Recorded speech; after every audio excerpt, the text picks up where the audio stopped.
Hello दोस्तों, SK electronics work में आपका स्वागत है। दोस्तों कैसे हैं आप सभी? हम आशा करते हैं आप बहुत अच्छे होंगे। ये वीडियो एसी टेक्नीशियन स्पेशल और जो एसी पीसीबी रिपेयर सीख रहे हैं वो, और जो रेगुलर एम्पलीफायर वगैरह काम करते हैं उनके लिए भी ये वीडियो बहुत अच्छी होने वाली है। इस वीडियो को अगर आज आप पूरा देख करके जाएंगे तो समझ जाइए, अगर आप एसी का काम करते हैं, इन्वर्टर एसी का, तो आप 60% पीसीबी रिपेयर करना इस वीडियो के माध्यम से आज सीख जाएंगे। तो दोस्तों वीडियो को पूरा देखना, काफ़ी अच्छी होने वाली है। यहाँ पे आप देख सकते हैं मेरे सामने यहाँ दो बोर्ड रखे हुए हैं और दोनों बोर्ड बिल्कुल सेम है। ये मेरे पास एसी मोटर में है, ये वाला बोर्ड ये डीसी मोटर में है। फ़र्क क्या है? फ़र्क सिर्फ सॉफ्टवेयर का है, बाकी इसमें कोई भी चेंजेस नहीं है। अब यहाँ पे ये बोर्ड जो होता है ये कम से कम भी, मैंने क्यों बोला 60 से 70%, ये 60 से 70% एसी अपने आउटडोर के अंदर इस बोर्ड को यूज़ करती है। सिर्फ सॉफ्टवेयर का थोड़ा बहुत चेंजेस करती हैं, मतलब सॉफ्टवेयर डालते हैं, पीसीबी देखने में सेम रहता है, थोड़ा बहुत क्या करते हैं कंपोनेंट में, यानी कि इसके जो कंपोनेंट है इधर उधर करने में, बाकी सब कुछ सेम रहता है। तो यही पीसीबी हमारी वोल्टास में लगती है, गोदरेज में, पैनासोनिक में, एमिस्टर में, रिकनेक्ट में बहुत मॉडल हैं जिसमें अब ये लग कर के आ रही है, स्पेशल, गोदरेज और वोल्टास। तो चलिए शुरुआत करते हैं। इस पीसी में सबसे ज़्यादा दिक्कत क्या आती है, उसको कैसे रिपेयर करते हैं, और हमारे पास क्या क्या कंपोनेंट होने चाहिए अगर आप इस पीसीबी को रिपेयर करना चाहते हैं। तो ये मेरे पास एक पैनासोनिक की पीसीबी है, ये वोल्टास में भी लग जाती है, और ये हमारी गोदरेज में, ये तीन में तो सबसे ज़्यादा ये मिलती है देखने को। अब इसमें कि यहाँ पे आपको बता देता हूँ, ये मेरे पास खुली हुई है, इसकी हीटसिंग उतरी हुई है, यहाँ पे आप देख सकते हैं, इसकी बिल्कुल फ्रेश है, ये यहाँ पे हीटसिंग उतरी हुई है। अगर मैं सबसे पहले सबसे कॉमन फॉल्ट की इसमें बात करूँ, जो सबसे पहले फॉल्ट आता है वो इसमें फॉल्ट आता है, जैसे हम इसे ऑन करते हैं तो ये शॉर्टिंग दिखाता है, शॉर्टिंग दिखाता है, वो शॉर्टिंग धीरे धीरे मूव आती है, यानी कि पीटीसी पे लोड आ जाता है। तो हमारी प्रॉब्लम कहाँ पे आती है, यहाँ पर एक इसमें आईजीबीटी लगा होता है, ये आईजीबीटी लगा होता है, जिसका यहाँ पे नंबर आप देख सकते हैं HBN049, ये है। अब ये आईजीबीटी तो यहाँ पे ठीक है, लेकिन जो यहाँ पे 50 ये इसमें आता है, बहुत सारे मॉडल आते हैं, मैं आपको नंबर भी दिखा देता हूँ। अभी यहाँ पे आईजीबीटी मैं आपको दिखा देना चाहता हूँ, ये मेरे पास आईजीबीटी है, ये यहाँ पे आप देख सकते हैं 50JR22, ये आईजीबीटी सबसे ज़्यादा यूज़ होता है, जो इसकी वोल्टास मॉडल की पीसीबी होती है। इसके अंदर पीसीबी में सबसे पहला जो फॉल्ट आता है इस आईजीबीटी का आता है, और ये किस कारण से आईजीबीटी उड़ता है मैं आपको बताता हूँ। ये आईजीबीटी तब उड़ता है जब हमारी वोल्टेज फ्लक्चुएसन होती है बहुत ज़्यादा, और ये यहाँ पे रिएक्टर लगा होता है, ये एक छोटा सा रिएक्टर है, इंडक्टर कॉयल होती है। जब हमारा पीएफसी ऑन होता है उस टाइम पे इसमें कुछ करंट जनरेट होता है, वो इसके द्वारा ही निकल करके जाता है, मतलब इससे ही हाई करंट बनता है, और यहाँ पे शॉर्ट की डायोड लगा होता है, ये इसको फिल्टर करके हमारे कैपेसिटर तक पहुँचाते हैं। तो होता क्या है उस कंडीशन में, फ्लक्चुएशन होने से या लो वोल्टेज पे चलाने से एसी को, मतलब आप 180 से नीचे चला रहे हैं तब पीएफसी इसका परमानेंट ऑन रहेगा, और अगर आप 180 से ऊपर ऊपर चला रहे हैं तो पीएफसी तब तक ऑन रहेगा जब तक हमारा पीक पे रहेगा एसी, उसके बाद हमारा नॉर्मल पे आ जाता है, तो हमारा आईजीबीटी का काम खत्म हो जाता है। और जब आप पूरे तुरंत ही मतलब 16 पे रखते हैं, पूरे दिन एसी को 16 पे चला के रखते हैं, तो वहाँ पे क्या होता है, आईजीबीटी पे कंटिन्यू लोड रहता है, तो वहाँ पे ख़राब होने के चांसेस पूरे पूरे रहते हैं आईजीबीटी के। तो सबसे पहला जो इसके अंदर फॉल्ट आता है वो आईजीबीटी का आता है। आईजीबीटी को चेक कैसे किया जाता है, आप कोई भी मल्टीमीटर ले लेना, मल्टीमीटर को लेकर के आपको ब्लैक प्रोब बिच पे लगानी है, और साइड पे आपको राइट साइड लगानी है। तो 752 यहाँ पे रीडिंग आ रही है, ठीक है, ये 752 जो रीडिंग आ रही है, अगर हम इसे पलट करके लगाएंगे तो हमारी इसमें रीडिंग नहीं आनी चाहिए, ये देख सकते हैं।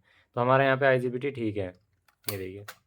अगर मैं इसे गेट से चेक करूं तो गेट से हमारी कोई भी रीडिंग नहीं आनी चाहिए, किसी भी तरह से पलट करके अलट करके, हर तरह से। तो हमारा आईजीबीटी बिल्कुल परफेक्ट ओके है। अगर हमारी गेट से पहली पिन पे या सेकंड पिन पे कोई भी रीडिंग आ रही है तो ख़राब है। अब बहुत से भाई इसमें करते क्या है, आपने देखा कि आईजीबीटी ख़राब हुआ तो आईजीबीटी आपने निकाला और अपने पास से नया आईजीबीटी लगा दिया और पैक कर दिया और कस्टमर को दे दी, लेकिन 1 घंटे 2 घंटे बाद चलाने के बाद फिर वापसी लेके आएगा कस्टमर, बोलेगा कि भाई ये फिर से वही सेम प्रॉब्लम आ गई, E6 की प्रॉब्लम आ रही है। तो ये गेट मतलब ये जो आप आईजीबीटी डाल रहे हैं इसकी गेट जो होता है ये पिन नंबर 1 होती है। अब इसमें ये जो दोनों पिनें हैं इसमें जब करंट रिवर्स जाता है तो हमारी ये शॉर्ट हो जाती है, तो ये गेट पे हमारी वोल्टेज बन जाती है। तो यहाँ पर मैं इसको बता देता हूँ इंडक्टर को, यहाँ पर आप देखेंगे तो जैसे हमारी पीसीबी है, पीसीबी में यहाँ पे हमारी यहाँ पे गेट वाली पिन ये है, पिन नंबर 1, यहाँ पे इधर से ये गेट की पिन नंबर 1 यहाँ पर आप देख सकते हैं, यहाँ पर ठीक है। यहाँ पर 189 की वो 681 की, यानी कि 680 ओम की एक रेजिस्टेंस यहाँ पे लगी हुई है और 680 ओम की यहाँ पे लगी हुई है, ठीक है, और एक यहाँ पे हमारी लगी हुई है। तो ये रेजिस्टेंस बहुत कम ख़राब होती हैं हमारी। ये जो हमारा ट्रांजिस्टर लग रहा है ना, क्योंकि इसी के गेट से इसी के यहाँ पे आपको मैं दिखाता हूँ ये ट्रांजिस्टर कौन सा है।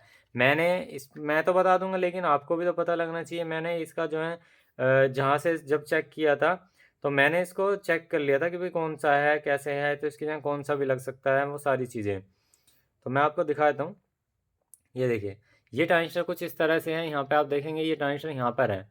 ये मैंने ट्रांजिस्टर यहाँ पे ड्रॉ कर रखा है। तो यहाँ पे एमीटर की जो इसकी पिने हैं, वो जो एमीटर की पिन है वो हमारी सीधी इसकी गेट से जुड़ी हुई है, यहाँ पे रेजिस्टेंस लग करके। और यहाँ पे आप देखेंगे तो यहाँ पर ये वाली जो पिन है, ये जो बेस है, जो इसका बेस है, वो बेस हमारा दोस्तों यहाँ से आया हुआ है, जो कि इधर से आईसी से जनरेट हो रहा है, ठीक है। और यहाँ पे जो कलेक्टर है वो भी इधर की तरफ से आया हुआ है। अब यहाँ पर ये जो ट्रांजिस्टर है, बेशक आपका मान लो ये ठीक दिखा रहा है, रीडिंग आपकी बिल्कुल ठीक दिखा रहा है, कोई दिक्कत नहीं, लेकिन फिर भी इस ट्रांजिस्टर को आपको बदलना ज़रूर चाहिए, ठीक है। ये एक एनपीएन ट्रांजिस्टर है, जो कि इसके ख़राब होने पे बिल्कुल ख़राब होता ही होता है। आपको लगेगा कि रीडिंग बिल्कुल ठीक आ रही है, यहाँ पे आप देखेंगे बिल्कुल लगेगा कि आपको बिल्कुल परफेक्ट आ रही है। ये देखो 400 कुछ, और यहाँ पे 400 कुछ, 431 और 431। Base to collector, base to emitter check करा जाता है, ठीक है। यानी कि जो यहाँ पर आप देखेंगे, यहाँ पे हमारी बेस, कलेक्टर, एमीटर कुछ इस तरह से पिने हैं। यहाँ पे बेस वाले पॉइंट से इन दोनों पॉइंटों पे चेक करा जाता है।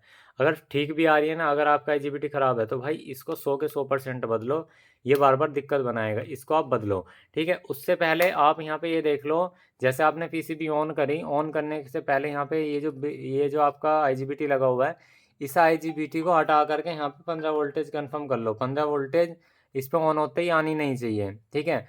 15 वोल्टेज वो धीरे धीरे वोल्टेज जब आएंगी, जब हमारा पीएफसी यहाँ से ऑन होगा, मतलब पूरी स्पीड पर कंप्रेसर आएगा, तो जब आएगा यानी कि लोड पाएगा 2.5 एम्पेयर से ऊपर जाएगा, तो यहाँ पे इस पर 15 वोल्ट नहीं आनी चाहिए। ये कहाँ से कहाँ तक चेक करनी पड़ती है, ये जो आप ब्रिज रेक्टिफायर देख रहे हैं ना, इसके निगेटिव से और इसके यहाँ पे गेट वाली पिन से, इस पर कोई भी वोल्टेज नहीं आनी चाहिए एक्स्ट्रा, ठीक है। अगर इस पर कोई भी वोल्टेज आ रही है तो समझ जाना आपकी ये जो ट्रांजिस्टर है वो ख़राब है। अगर आपका ट्रांजिस्टर भी बिल्कुल ठीक है, आपने ट्रांजिस्टर नया डाल लिया, फिर भी इसमें दिक्कत आ रही है, तो आपको ये पीएफसी आईसी बदलनी है। इस पीएफसी आईसी का ना मैं नंबर आपको बता दूंगा क्या है। पीएफसी आईसी नंबर बहुत सिंपल है, देखो मैं आपको दिखाने की कोशिश भी करता हूँ, शायद आपको दिखा है यहाँ पे 27524, ठीक है, 27524। यहाँ पे इसका आईसी का नंबर है 27524। ये गेट ड्राइव आईसी होती है। इसको अगर ये आईसी ख़राब हो जाती है तो यहाँ पे अगर ये किसी वजह से शॉर्ट हो जाता है तो 15 वोल्टेज ड्रॉप करती है, तब भी उस कंडीशन में हमारी पीसीबी ऑन नहीं होती है।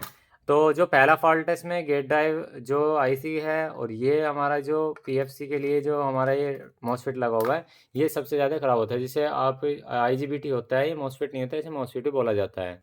तो ये तो हो गया हमारा सबसे पहला फॉल्ट। इस पीसीबी के मैं सारे फॉल्ट बताऊंगा, क्योंकि ये पीसीबी सबसे ज़्यादा यूज़ होती है सर्किट के अंदर। अब इसमें दूसरा फॉल्ट आपको बताता हूँ, इसमें दूसरा फॉल्ट क्या आता है। दूसरा फॉल्ट इसमें क्या आता है, जैसे ही हमारी पीसीबी ऑन हुई, कंप्रेसर थोड़ा सा चला, ट्रिप हो गया, मतलब कंप्रेसर चला बंद हो गया, चला बंद हो गया, चला बंद हो गया, ठीक है। इंडोर में लेकिन कोई भी एरर नहीं होता, ठीक है, इंडोर में कोई भी एरर नहीं होता, चलता है बंद होता है, चलता है बंद होता है। तो उस कंडीशन में होता क्या है मैं आपको बताता हूँ। जब आप पीसीबी ऑन करते हो तो ये जो हमारे मेन फिल्टर कैपेसिटर है, हम यहाँ पे वोल्टेज चेक करते हैं।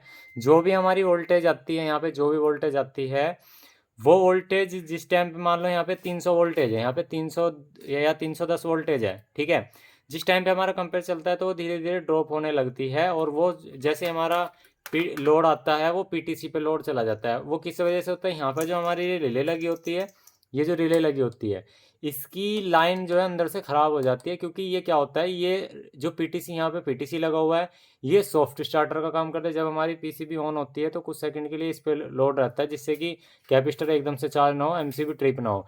तो पहले पीटीसी पे लोड रहता है, उसके बाद हमारी डिले टिक जैसी बोलती है। तो करती क्या है, यहाँ पे देखो, जैसे ही हमारे यहाँ से ये न्यूट्रल बना, ये सीधा ब्रिज रेक्टिफायर पे गया, यहाँ से हमारा फेज बना। अब फेज यहाँ से आ तो रहा है, ये फेज है, यहाँ पे ये न्यूट्रल है। अब ये जो फेज आ रहा है, यहाँ पे आप देख सकते हैं सीरीज में जो है ये पीटीसी लगा हुआ है, ये देखो पीटीसी लगा हुआ है। लेकिन इससे पहले यहाँ पे हो क्या रहा है, यहाँ से और यहाँ तक पीटीसी के साथ ही एक रिले भी लगी हुई है, ये रिले है। यहाँ पे आप देखेंगे ये रिले लगी हुई है 12 वोल्ट की, ये रिले है। तो यहाँ पे क्या होता है, जब हमारी पीटीसी से लोड जाता है तो उस कैपेसिटर थोड़े से चार्ज होते ही हमारी सप्लाई एक्टिव हो जाती है।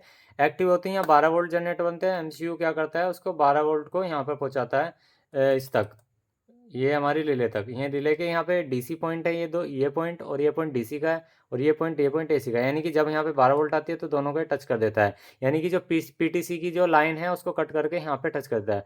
अब किसी कारण अगर ये रिले अंदर से ख़राब हो जाती है, इसका टर्मिनल ख़राब होता है, क्योंकि बहुत ज़्यादा फॉल्ट आया है मेरे सामने, तो उस कंडीशन में क्या होता है, ये रिले काम करने बंद कर देती है। तो वहाँ पे जैसे ही लोड आएगा, वो पीटीसी पे लोड रहता है, पीटीसी अपना 100-150 वाट तक का लोड झेलता है। इससे ज़्यादा कंप्रेसर हाई पे चलेगा तुरंत बंद हो जाएगा, फिर चलेगा फिर बंद होगा, फिर चलेगा फिर बंद होगा। तो उस कंडीशन में क्या है कि हम यहाँ पे इस रिले को चेंज करते हैं, या इसकी 12 वोल्ट चेक करते हैं। वैसे रिले ही चेंज करने से फॉल्ट जो है बिल्कुल क्लियर हो जाता है। ठीक है, हमारा दूसरा फॉल्ट ये आता है। अब इसमें जो तीसरा फॉल्ट बनता है, आईपीएम मॉड्यूल फेल का फॉल्ट बनता है। IPM module fail, IPM module fail किस वजह से आता है, इसके अंदर मैं आपको बता देना चाहता हूँ। इसमें यहाँ पे जो गेट ड्राइव आईसी लगी हुई है, इनके मतलब ये जो गेट 6 आईजीबीटी लगे हुए हैं, इनकी गेट ड्राइव आईसी ये लगी हुई है। अब ये जो गेट ड्राइव आईसी लगी हुई है, ये बहुत ही कम ख़राब होती है, 1-2% भी ख़राब नहीं होती जल्दी से। यहाँ पर जो ये 6 आईजीबीटी लगे हुए हैं, इनमें से कोई ना कोई एक आईजीबीटी शॉर्ट हो जाता है।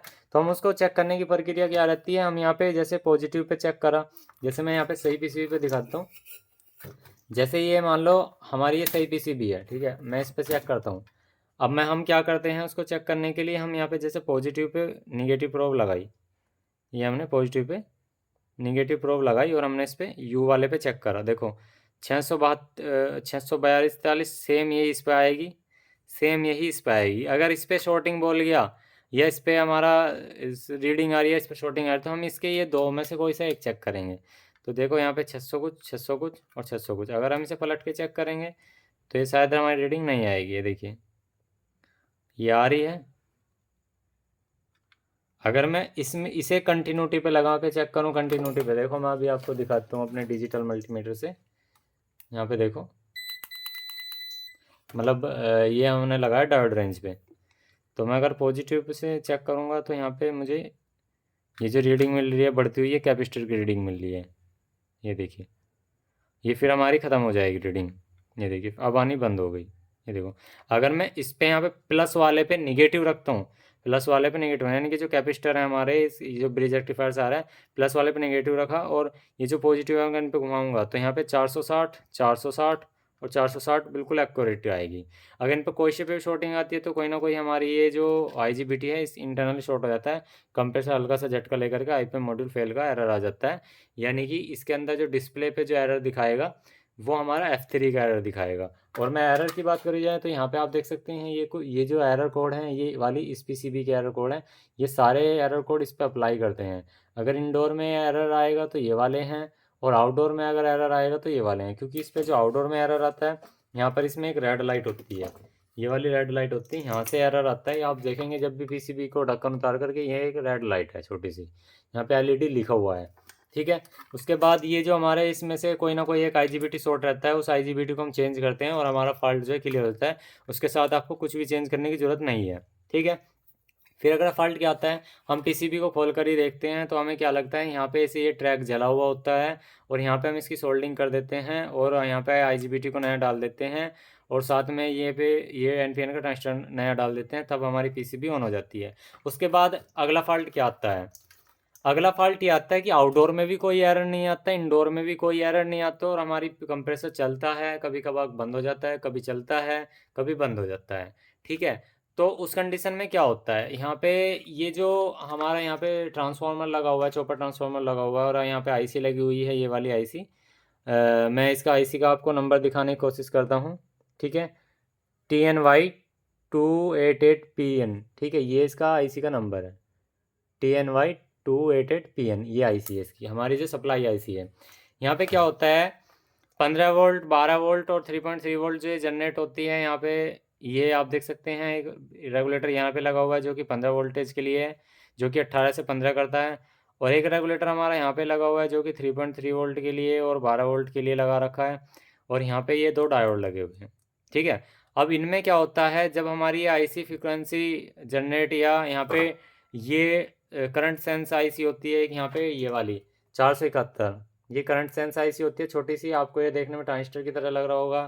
तो ये करंट सेंस आईसी है, जब ये ख़राब हो जाती है तो वहाँ तक हमारी फ्रिक्वेंसी बराबर नहीं पहुँच पाती, तो यहाँ पे कभी करंट हमारा चल जाता है, कभी बंद हो जाता है। तो अपनी मर्ज़ी से कभी भी बंद हो जाता है, कभी भी चल जाता है। तो उस कंडीशन में हम क्या करते हैं, ये करंट सेंस आईसी और ऑप्टो कपलर चेंज करते हैं, हमारी प्रॉब्लम का सॉल्यूशन हो जाता है। अब अगली कंडीशन में भी यही सेम फॉल्ट आता है, E6 एरर कभी आता है कभी नहीं आता। आपने मेन लीड भी चेंज करके देख ली, आपने सारी चीज़ चेंज करके देख ली, लेकिन E6 कभी आ रहा है कभी जा रहा है, कभी सही चल जा रहा है पूरे पूरे दिन भी। तो उस कंडीशन में क्या होता है, पावर सप्लाई की जो आईसी होती है इसको हम चेंज कर देते हैं, और ये ऑप्टो कपलर और ये TL471 ये चेंज कर देते हैं। तो उस कंडीशन में हमारी बिल्कुल क्लियर हो जाता है। और अगली कंडीशन ये होती है, आपने सारी यहाँ पे जो मेन वोल्टेज है वो आ रही है, लेकिन जो हमारी ये सारी वोल्टेजेस है वो नहीं बननी, सप्लाई आईसी आपने सब चीज़ देख ली है, लेकिन ये ट्रांसफार्मर हमारा ख़राब है। तो उस कंडीशन में क्या करते हैं, हम इसमें इंडक्शन का मॉड्यूल डालते हैं, 15 वोल्ट पे 15 वोल्ट दे देते हैं। हमने वो वीडियो बना रखी है, 5 वोल्ट पे 5 वोल्ट, 12 वोल्ट पे 12 वोल्ट, वो हमारी एक्टिव हो जाती है। उस कंडीशन में पीसीबी रन कर जाती है। फिर अगला फॉल्ट क्या आता है इसके अंदर, मैं आपको बता देना चाहता हूँ। मान लो आपकी ये यहाँ पे डीसी मोटर लगी हुई है, डीसी मोटर लगी हुई है, डीसी मोटर का बार बार एरर आ रहा है डीसी मोटर का, ठीक है। डीसी मोटर का एरर वही है, 12 टाइम वाला आता है, out of DC fan fault, जबकि आपकी मोटर जो है ओके है। तो यहाँ पे जो ये 1 नंबर की जो ये ट्रैक है और इधर की तरफ ट्रैक है, ये हमारे यहाँ पे जंग लग जाता है, इसको हम दोबारा से रिसोल्व कर देते हैं, उस कंडीशन में हमारी ये ठीक हो जाती है, ठीक है। अब यहाँ पे ये जो मैंने आपको फॉल्ट बताए थे, ये इसके कॉमन कॉमन फॉल्ट हैं जो कि सबसे ज़्यादा आते हैं। आने के लिए तो इसमें बहुत सारे ऐसे फॉल्ट हैं जो कि और भी आते हैं, वो भी मैं अभी आपको बताऊंगा। अगला फॉल्ट ये है कि ये जैसे ही कंप्रेसर चलता है तो थोड़ी देर बाद ही इसमें करंट सेंसिंग का एरर आ जाता है, यानी कि हाई करंट लो करंट का एरर, जबकि ये भी हमारी यहाँ पे रिले भी ठीक रहती है। तो यहाँ पे ये जो दोनों आईसी लगी होती हैं, ये आईसी हमें चेंज करनी पड़ती हैं, वो हमारा ठीक हो जाता है, क्योंकि वो शंट की रेजिस्टेंस को कैलकुलेट कर लेती हैं गलत तरीके से। तो ये आईसी भी हमें चेंज करनी पड़ती हैं। उसके बाद में हमारा इसमें अगला एरर क्या आता है कि हमारे यहाँ पे क्या हो रहा है, E6 का एरर आ रहा है, और ये जो वोल्टेज यहाँ पे कुछ बनने हैं कुछ नहीं बनने। तो ये जो रेगुलेटर है आपस में शॉर्ट होकर के इनमें से कोई ना कोई से एक रेगुलेटर ख़राब हो जाता है, या हमारी ये जो PFC की IC है इसकी 15 वोल्टेज ड्रॉप कर देती है, या ये वाला जो यहाँ पे PF लगा हुआ है ये शॉर्ट हो जाता है, तब हमारी ये दिक्कत आती है। तो ये दिक्कतें इसके अंदर सबसे ज़्यादा दिक्कत आती है, मैंने आपको बता दी। एक दिक्कत और है लास्ट में, यहाँ पे 2 टाइम का एरर आता है। 2 टाइम के एरर में दोस्तों आपने सारी चीज़ चेक कर ली और पीसीबी भी उसी की है, तो ये ऑप्टो कपलर चेक कर लेना। ये ऑप्टो कपलर चेंज करने के बाद ही आपका फॉल्ट क्लियर हो जाएगा और कोई भी दिक्कत नहीं आएगी। तो आई होप आपको वीडियो अच्छे तो एक लाइक कर देना, और चैनल पे आप नए हैं तो सब्सक्राइब जरूर करना। ये मैंने इस पीसीबी के अंदर जो जो फॉल्ट आते हैं वो आपको बताए और उसका सॉल्यूशन बताया और कैसे कैसे उसको रिपेयर करना है। तो मिलते हैं किसी नेक्स्ट वीडियो में। आज के इतना ही। जय हिंद, जय श्री राम दोस्तों।